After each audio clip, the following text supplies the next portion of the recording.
ውድ ቻናላችን ቤተሰቦች እንኳን ወደ ቻናላችን በደህና መጣችሁ። አሁንም ሊቨርፑልን በሚመለከቱ ጉዳዮች ተመልሼ መጥቻለሁ። በዛሬው ዕለት ምን መለከታቸው እንግዲህ የሊቨርፑል ሌጀንድ የሆነው ኬኒ ዳግሊሽ በትሬንት አሌክሳንደር-አርኖልድ ዙሪያ የሰጠው አስተያየት አለ። በሰጠው አስተያየትም እንግዲህ ሚሄድ ከሆነ ላደረገው ነገር ሁሉ እናመሰግናለን ብሏል። በተጨማሪም ደግሞ የቀድሞ የሊቨርፑል ተጫዋች ሆኖ ራያን ባብል ስለ ማማርዳሽቪሊ የሰጠው አስተያየት አለ። በሰጠው አስተያየትም እንግዲህ ማማርዳሽቪሊ በጣም መጥግብ ጠባቂ ነው ብሏል። ይሄን ምን መለከት ይሆናል። በተጨማሪም ደግሞ ሊቨርፑሎች ከሞርጋን ሮጀርስ ጋር ስማቸው እየተያዘ ይገኛል። ይሄንንም ምን መለከት ይሆናል። እስከ መጨረሻው ደቂቃ ድረስ አብራችሁኝ እንድትቆዩ በአክብሮት ጋብዛለሁ። ሰብስክራይብ፣ ላይክ፣ ሼር ያደርጋችሁ የቻናሉ ቤተሰብ እንድትሆኑ በአክብሮት እጠይቃለሁ። አሁን በቀጥታ እንግዲህ ወደ ያስኩላችሁ ጉዳይ እገባለሁ። በመጀመሪያም የምንመለከተው እንግዲህ ዛሬ ሜይ 1 ነው የሚወር ተጀምሯል። በዚህ ሚወር ውስጥ እንግዲህ ሊቨርፑል የሚያደርጋቸው ጨዋታዎችና ፕሮግራሞችን የምንመለከት ይሆናል። የዚህ ኖር የመጀመሪያ ጨዋታ የሚያደርገው እንግዲህ ሜይ 4 ከቼልሲ ጋር ይሆናል። በእኛ ቀን አቆጣጠር ደግሞ ሚያዝያ 26 የሚደረግ ነው። ይህም ከሜዳ ውጭ የምናደርገው ጨዋታ ነው። በመቀጠል የምናደርገው ጨዋታ እንግዲህ ሜይ 11 ወይም ግንቦት 3 ከአርሰናል ጋር በአንፊልድ የምናደርገው ጨዋታ ነው። ከዛም ደግሞ ሜይ 19 ከብራይተን ጋር ወይም ግንቦት 11 ከብራይተን ጋር የሚደረግ ጨዋታ ነው። በመጨረሻም እንግዲህ የምናደርገው ሜይ 25 ወይም ደግሞ ግንቦት 17 ከክሪስታል ፓላስ ጋር በአንፊልድ የሚደረግ ጨዋታ ነው። ይህም ጨዋታ እንግዲህ ዋንጫ የምናነሳበት ጨዋታ ነው የሚሆነው። ይህም እንግሊዝ ፕሪሚየር ሊግ የዘንድሮ ሲዝን የመጨረሻው ጨዋታ ይሆናል። ከዛ በኋላ እንግዲህ ሜይ 26 ደግሞ የፕሪሚየር ሊጉን የዋንጫ ማሳየት ስነ ስርዓት በከፍት አውቶቡስ ወይም ደግሞ ትሮፊ ፓሬድ የሚደረግበት ቀን ነው። ሜይ 26 ማለት ነው። ወይም ደግሞ ግንቦት 18 በአንፊልድ አካባቢ እንግዲህ ይህንን ዋንጫ ይዞ የሚዞርበት ቀን ይሆናል። በዚህ መሰረት እንግዲህ ፕሮግራማችሁን ማስተካከል ትችላላችሁ። በቀጣይ የምንመለከተው ደግሞ የቀድሞ የሊቨርፑል ተጫዋች የሆነው ራያን ባብል የሰጠውን አስተያየት ይሆናል። ራያን ባብል እንግዲህ አስተያየት የሰጠው በአዲሱ የሊቨርፑል ፈራሚ በሆነው በማማርዳሽቪሊ ነው። ማማርዳሽቪሊ እንደሚታወቀው እንግዲህ ባለፈው የክረምት የዝውውር መስኮት ሊቨርፑል ከቫሌንሺያ ማስፈረሙ አይዘነጋም። ካስፈረሙ በኋላም እንግዲህ በዛው በአንድ አመት የውሰት ውል በቫሌንሺያ እንዲቆይ ማድረጉ አይዘነጋም እና ክረምቱ ሲጀምር ማለት ነው ወይም ደግሞ የሲዝን ሲያልቅ ወደ ሊቨርፑል የሚቀላቀል ይሆናል እና ራያን ባብልም እንግዲህ ማማርዳሽቪሊ ለሊቨርፑል መፈረሙን ተከትሎ የሰጠው አስተያየት አለ። በዚህ በሰጠው አስተያየት እንግዲህ ምንድነው ያለው? ማማርዳሽቪሊ በጣም ድንቅ በረኛ ነው ብሏል። በተጨማሪም ወደ ሊቨርፑል በመምጣቱም እንግዲህ በጣም ጥሩ ነገር ነው ብሏል። ምክንያቱም የሚያደርገው ምንድነው በዚህ ሰዓት እንግዲህ አሊሰን ድንቅ የሚባል በረኛ ነው።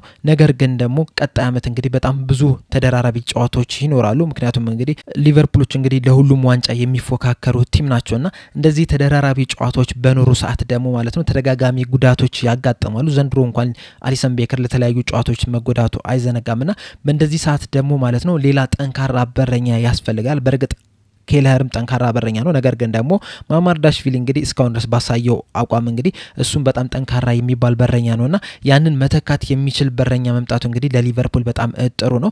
በርግጥ አንዳንድ ሰዎች እንደሚሉት ከሆነ እንግዲህ ምናልባት ማማርዳሽቪሊ ወደ ሊቨርፑል መምጣቱ እንግዲህ አሊሰን ቤከር እያለ የመጮቻ እድል ላያገኝ ይችላል የሚል አስተያየትን ይሰጣሉ። ነገር ግን ደግሞ የማማርዳሽቪሊ መምጣት አሊሰን ቤከር ቢኖርም ባይኖርም እንግዲህ ለሊቨርፑል ጠቃሚ ነው። ምክንያቱም እንግዲህ ማማርዳሽቪሊ በጣም ድንቅ የሚባል በረኛ ነው። በተለይ በ2024 የአውሮፓ ዋንጫ ላይ እንግዲህ አሳየውን ብቃት ተመልክተናልና ወደ ሊቨርፑል ሲመጣ እንግዲህ በጣም ድንቅ በረኛ መሆኑን ለማስመልከት ነው የሚመጣውና ከአሊሰን ቤከር ጋር እንግዲህ በጣም ትልቅ ፉክክር ነው የሚገጥመው እና በዛም ፉክክር እንግዲህ አሸናፊ መሆን የሚችልበት አቅም አለው።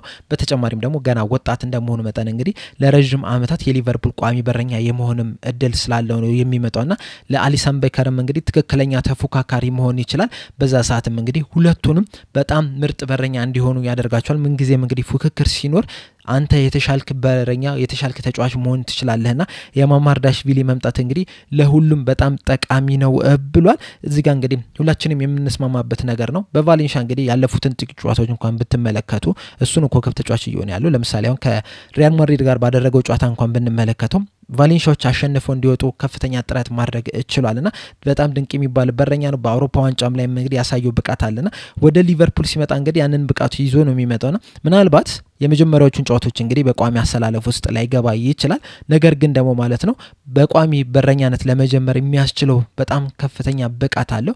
በተጨማሪም ደግሞ ካሊሰን ጎን ነው የሚሆነውና ካሊሰንም እንግዲህ የሚማራቸው ብዙ ነገሮች አሉ። ምክንያቱም እንግዲህ አሊሰን በዚህ ሰዓት ላይ በአለማችን ላይ ከሚገኙ ምርጥ በረኞች መካከል አንዱ ነውና ማማርዳሽቪሊ ወደ ሊቨርፑል መምጣቱ እንግዲህ ከሱም ብዙ ነገሮችን እንዲማር ያደርጓልና ለሁሉም ወገኖች እንግዲህ የማማርዳሽቪሊ መምጣት በጣም ጥሩ ነገር ነው። በርግጥ ኬለር እንግዲህ በሊቨርፑል ይቆያል ተብሎ አይጠበቅም። ምክንያቱም እንግዲህ ኬለርም ድንቅ የሚባል በረኛ ነውና እሱም ቋሚ በረኛ መሆን ይፈልጋል። ቁጥር 1 በረኛ ሆኖ መጫወትን ይፈልጋልና ወደ ሌሎች ክለቦች ይሄዳል ተብሎ ነው የሚጠበቀው። በቅርቡ እንደውም ከበርነማውዝ ጋር ስሙ ሲነሳ ነበረ እና ሌሎችም ክለቦችም እንግዲህ እሱን የሚፈልጓሉ።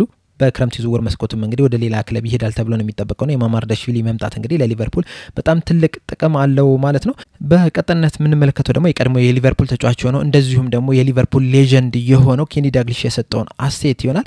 ኬኒ ዳግሊሽ እንግዲህ በትሬንት አሌክሳንደር-አርኖልድ ዙሪያ የሰጠው አስተያየት አለ።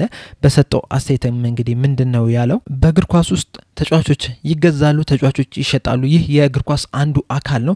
ነገር ግን ደግሞ ምርጥ የሚባሉትን ተጫዋቾች በክለብ ስታቆይ እንግዲህ ሰክሰስፉል የመሆን ቻንስ በጣም የሰፋን የሚሆነው። ለዛም ነው እንግዲህ ቨርጂል ቫን ዳይክንና ሞሐመድ ሳላህን ኮንትራታቸውን ያራዘሙት። በዛም እንግዲህ ሁሉም ሰው ደስተኛ እንደሆነ እርግጠኛ ነን። በርግጥ ትሬንት አሌክሳንደር-አርኖልድ እስካሁን ድረስ እንግዲህ በሊቨርፑል የሚያቆየውን ኮንትራት አልፈረመም። ነገር ግን ደግሞ በሊቨርፑል መቆየት አልፈልግም ቢልና ወደ ሌላ ክለብ እሄዳለሁ ቢል እንግዲህ እስካሁን ላደረክልን ነገር እናመሰግናለን፣ መልካም ሁሉ ይግጠምህ ብለን ነው መሸኘት ያለብን። ምክንያቱም እንግዲህ እስካሁን ድረስ ሊቨርፑል ላሳካው ነገሮች እንግዲህ የሱም እጅ ከፍተኛ ነው። 2019-20 ላይ ፕሪሚየር ሊጉን ስናሳካ፣ ዘንድሮም ፕሪሚየር ሊጉን ስናሳካ እንግዲህ የሱ አስተዋጽኦ ከፍተኛ ነበርና ለዛም ነገር እንግዲህ ማመስገን ነው መቻል ያለብን። አሁን እኔን ከተመለከታችሁኝ እንግዲህ ከሴልቲክ ነው ወደ ሊቨርፑል የመጣሁት። ሊቨርፑሎች ሴልቲክ መግዛት ነበረባቸው፣ ሴልቲኮችን መሸጥ ነበረባቸው። ለዛም ነው እንግዲህ እዚህ ድንቅ ክለብ መጥቼ ያን ሁሉ ነገር ማድረግ የቻልኩትና በኳስ ውስጥ እንግዲህ ተጫዋቾች ይሸጣሉ፣ ይገዛሉ። ነገር ግን ደግሞ በዛ በቡድን ውስጥ ላደረጉልህ ነገር ግን አመስግነህ መሸኘት ያስፈልጋል። ስለዚህ አርኖልድን በሊቨርፑል የማይቆይ ከሆነ አመስግነን መሸኘት መቻል አለብን ብለዋል። ዘንድሮ እንግዲህ አሌክሳንደር-አርኖልድ ይህንን ዋንጫ እንድናሳካ የራሱን ከፍተኛ አስተዋጽኦ ማድረግ ይችላል። በቅርቡ እንኳን ከተመለከትን ሌስተር ላይ ያስቆጠራት ግብ እንግዲህ ይህንን ዋንጫ በሜዳችን እንድናሸንፍ አድርጎናልና ከፍተኛ አስተዋጽኦ አድርጓል። በርግጥ የሱ መልቀቅና የሌሎቹ መልቀቅ አንድ አይነት አይደለም። ምክንያቱም እንግዲህ ትሬንት አሌክሳንደር-አርኖልድ ከሊቨርፑል ነው የተገኘው፣ አካባቢ ተወላጅ ነውና ሞር እሱ ላይ እንግዲህ ከፍተኛ ጫና ሊኖር ይችላል። ከሌሎቹ አንጻር ስንመለከተው የኔነት ስሜት እንዴት አልተሰማህም የሚል ብዙ ጫናዎች አሉ። እንደውም ፒተር ክራውች በዚህ ዙሪያ እንግዲህ የሰጠው አስተያየት ነበረ። እሱ ምንድነው ያለው? የሊቨርፑል ደጋፊዎች ሜንታሊቲ ከሌሎቹ ለየት ያለ ነው። ለሊቨርፑል ደጋፊዎች ሊቨርፑል ብቻ ነው ትልቅ ቲም፣ ሌላ ማንም የለም ብለው ነው የሚያስቡት። በተጨማሪም ደግሞ ራሳቸውን እንደ እንግሊዛዊ አድርገው አይደለም የሚያስቡት፣ ራሳቸውን እንደ ስካውሰር ብለው ነው የሚጠሩት። እንደውም ፕሪሚየር ሊጉን ዋንጫ ባሳኩበት ሰዓት እንግዲህ ምንድነው ያሉት? በእንግሊዝ ውስጥ እንግዲህ ስኬታማው ክለብ እንግሊዛዊ አይደለም ስካውሰራዊ ነው ብለው ነበርና ራሳቸውን ለየት አድርገው ነው የሚያስቡትና ሁሉም ሰው የሚመኘውን አይነት ኑሮ እየኖርክ ከዚህ የበለጠ ሌላ ምን ትፈልጋለህ? ሊቨርፑል ትልቅ ክለብ ነው ብለው ነው የሚያስቡትና ልክ የሊቨርፑል ተወላጅ ሊቨርፑልን ሲደግፍ ላደገ ተጫዋች ደግሞ ሌላ ክለብን መመኘት እንግዲህ ለነሱ ተቀባይነት የለውም። ለዛም ነው እንግዲህ ትሬንት አሌክሳንደር-አርኖልድ ላይ ከፍተኛ ጫና የሚያሳድሩት ብሎ ነበርና አሁንም እንግዲህ ከፍተኛ ጫና ውስጥ እየገባ ነው ያለው። በርግጥ ያለፉትን ሁለት ጨዋታዎች እንግዲህ ብዙ ጫናዎች የቀነሱበት ይመስለኛል። በተለይ ደግሞ ሌስተር ሲቲ ላይ ግብ ካስቆጠረ በኋላ ያን ያህል ጫና ውስጥ የገባ አይመስለኝም። በተጨማሪም ደግሞ ፕሪሚየር ሊጉን ባሸነፈበት ሰዓት እንግዲህ ስሙን እያነሱ ሲጠሩት ነበረ፣ ሲዘምሩለት ነበርና ምናልባት አሁን እንግዲህ ከመጀመሪያው አንፃር ስንመለከተው ያን ያህል ጫና ውስጥ ላይ ገባ የሚችልበት ሁኔታ አለ። ነገር ግን ደግሞ ኬኒ ዳግሊሽ እንግዲህ አመስግነን ልንሸኘው ይገባል ብሏል። በተጨማሪም እንግዲህ ከአሌክሳንደር-አርኖልድ በተጨማሪም ሌሎች ተጫዋቾችን እንደዚሁ ሲያመሰግኑ ነበረ። እነዚህም ተጫዋቾች እንግዲህ እነ ዋታሮ ኤንዶ፣ እነ ሃርቪ ኤሊየት፣ እነ ከርቲስ ጆንስ፣ እነ ኬለህርን ሲያመሰግኗቸው ነበር። ዋታሮ ኤንዶ እንግዲህ መጨረሻ ደቂቃዎች ላይ ተቀይሮ እየገባ ጨዋታውን እንዲጠናቀቅ እያደረገ ነውና እሱም እንግዲህ ከፍተኛ አስተዋጽኦ አድርጓል ይህንን ዋንጫ እንድናሳካ። እንደዚሁም ከርቲስ ጆንስም እንግዲህ ባለመደው ቦታ በቀኝ ተከላካይ ቦታ ላይ ተጫውቶ ከኤቨርተን ጋር እንግዲህ ድንቅ የሚባልን ምሽት ማሳለፍ ይችላል። ጨዋታውንም ስናሸንፍ እንግዲህ የራሱን አስተዋጽኦ ማድረግ ይችላል። ሃርቪ ኤሊየትም ተቀይሮ በገባ ሰዓት እንግዲህ የራሱን ከፍተኛ ጥረት ሲያደርግ ነበረ። ኮነር ብራድሊም እንግዲህ ተቀይሮ በገባበት ሰዓት እንግዲህ ምን ያህል ድንቅ ተጫዋች እንደሆነ መመልከት ይችላል። ኬለህርም እንደዚሁ በተመሳሳይ መልኩ አሊሰን በተጎዳበት ሰዓት እንግዲህ የግብ ዘቡን በቁርጠኝነት ሲጠብቅ ነበርና እነዚህ ተጫዋቾች እንዳለ እንግዲህ ሁሉም ተጫዋቾች በሊቨርፑል ውስጥ ያሉት እናለ ተጫዋቾች እንግዲህ ይህንን ዋንጫ እንድናሳካ አድርጎናልና ሁሉም ተጫዋቾች እንግዲህ ምስጋና ይገባቸዋል። እናም ቀጣይ አመት እንግዲህ በሊቨርፑል የማይቆዩ ተጫዋቾች ካሉ ሁሉንም ተጫዋቾች አመስግነን ልንሸኛቸው ይገባል እዚህ ላደረሱን ብለዋል። እንግዲህ በዚህ ዙሪያ ያላችሁን አስተያየት እንዳለ ኮሜንት ሴክሽን ላይ በመጻፍ አሳውቁኝ። በመጨረሻም የምንመለከተው እንግዲህ ሞርጋን ሮጀርስን የሚመለከት ጉዳይ ይሆናል። ሊቨርፑሎች እንግዲህ ሞርጋን ሮጀርስን እየተከታተሉት ይገኛሉ ብሎናል ፋብሪዚዮ ሮማኖ በዘገባው። ፋብሪዚዮ ሮማኖ እንግዲህ እንደ ለጊቭ ሚ ስፖርት እንደዘገበው ከሆነ እንግዲህ ሊቨርፑሎች የተለያየ መልማዮችን ልከው ተመልክተውታል ይሄንን ተጫዋች እያለን ይገኛል። በርግጥ አስቶን ቪላዎች እንግዲህ ይሄንን ተጫዋች ይሸጡታል ተብሎ አይጠበቅም።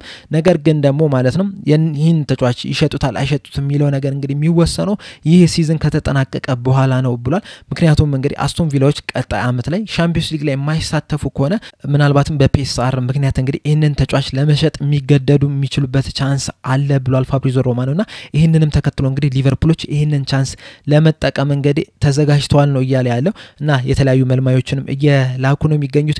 እንደዚሁም ደግሞ የአስቶን ቪላን ሁኔታ ምንም እንግዲህ እየተከታተሉ ይገኛሉ ብሏል።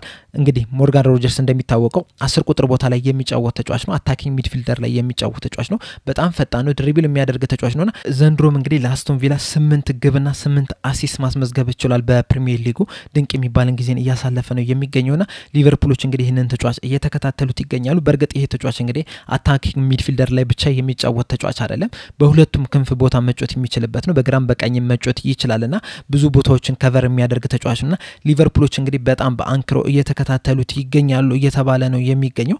እንግዲህ አስቶን ቪላዎች ሻምፒዮንስ ሊግ ባይገቡና ይሄንን ተጫዋች እንግዲህ ወደ ሊቨርፑል ቢያመጡት ራሱ ማለት ነው ከሊቨርፑል ማን ሊለቃል የሚለው ነገር እንግዲህ በጣም ትልቅ ጥያቄ ነው የሚሆነው። በተለይ ደግሞ ይሄ ተጫዋች እንግዲህ በአብዛኛው የሚጫወተው አታኪንግ ሚድፊልደር ላይ ነው። የሳቡዝ ላይ ቦታ ላይ ነው የሚጫወተውና ምናልባት ይሄ ተጫዋች ወደ ሊቨርፑል የሚመጣ ከሆነ እንግዲህ ሃርቪ ኤሊየት ሲለቅ ልንመለከት የምንችልበት ቻንስ በጣም የሰፋ ነው የሚሆነውና የዚህ ተጫዋች መምጣት እንግዲህ የተለያዩ ተጫዋቾች ላይ ተጽዕኖ የሚፈጥርበት ሁኔታ አለ በሊቨርፑል መቆየት አለመቆየታቸው ላይ። ነገር ግን ደግሞ ይሄ ተጫዋች እንግዲህ ኳሊቲ እንዳለው ሁላችንም የምናውቀው ነው። በተለይ ደግሞ የአስቶን ቪላን ጨዋታዎች የተለያዩ ጨዋታዎች የምትመለከቱ ከሆነ እንግዲህ ምን ያህል ተጽዕኖ መፍጠር የሚችል ተጫዋች እንደሆነ እንግዲህ መመልከት ይችላል። በተጨማሪም 8 ጎልና 8 አሲስት እንግዲህ በጣም ጥሩ የሚባል ቁጥር ነው። በተለይ ደግሞ ሊቨርፑል ላይ እዛ ቦታ ላይ የሚጫወት ተጫዋች ከተመለከትን እንግዲህ ሳቡዝ ላይ ነው። ሳቡዝ ላይ እንግዲህ ዘንድሮ 5 ጎልና 5 አሲስት ብቻ ነው ማስመዝገብ የቻለው። ስለዚህ ሞርጋን ሮጀርስ እንግዲህ በ3 ጎልና በ3 አሲስት የተሻለ ተጫዋች መሆን ይችላል። በተጨማሪም ደግሞ ከሳቡዝ ላይ እንግዲህ ለየት የሚያደርጋቸው የተለያዩ ኳሊቲዎች አሉ። በተለይ ደግሞ ድሪብሉና ሊቨርፑል ቢመጣ እንግዲህ ከሳቡዝ ላይ ጋር ከፍተኛ ፉክክር ይጠብቋል ተብሎ ነው የሚጠበቀው። ነገር ግን ደግሞ ወደ ሊቨርፑል ይመጣሉ የሚለውን እንግዲህ በጣም ትልቅ ጥያቄ ነው የሚሆነው። ምክንያቱም እንግዲህ አስቶን ቪላዎች ይሄንን ተጫዋች የመሸጥ ፍላጎት የላቸውም ምናልባት ፒኤስአር እስካላስገደዳቸው ድረስ ማለት ነውና ቢያስገድዳቸው ሁላ ከሊቨርፑል እንግዲህ ብዙ ገንዘብ መጠየቃቸው አይቀርም። በትንሹ 70-80 ሚሊዮን ፓውንድ እንግዲህ ለዚህ ተጫዋች መጠየቃቸው አይቀርምና ያንኑ ለገንዘብ አውጥቶ ደግሞ ሊቨርፑል እዛ ቦታ ላይ ተጫዋች ያመጣሉ የሚለው ነገር እንግዲህ በጣም ትልቅ ጥያቄ ነው የሚሆነው። ነገር ግን እንግዲህ ሊቨርፑሎች ይሄንን ተጫዋች እየተከታተሉት ይገኛሉ። መልማዮችንም ልከው እየተከታተሉት ነው ብሎናል ፋብሪዚዮ ሮማኖ። በዚህ ዙሪያ እንግዲህ ያላችሁን አስተያየት እንዳለ ኮሜንት ሴክሽን ላይ በመጻፍ አሳውቁን። በተለይ ደግሞ ሞርጋን ሮጀርስ ወደ ሊቨርፑል ቢመጣ ይሻላል አይሻልም የሚለውን ነገር ማለት ነው። ለዛሬ እንግዲህ እዚህ ላይ አበቃው። በቀጣይ በሌላ እስከምንገናኝ ድረስ ሰብስክራይብ፣ ላይክ፣ ሼር ማድረግ እንዳትረሱ። ቻው።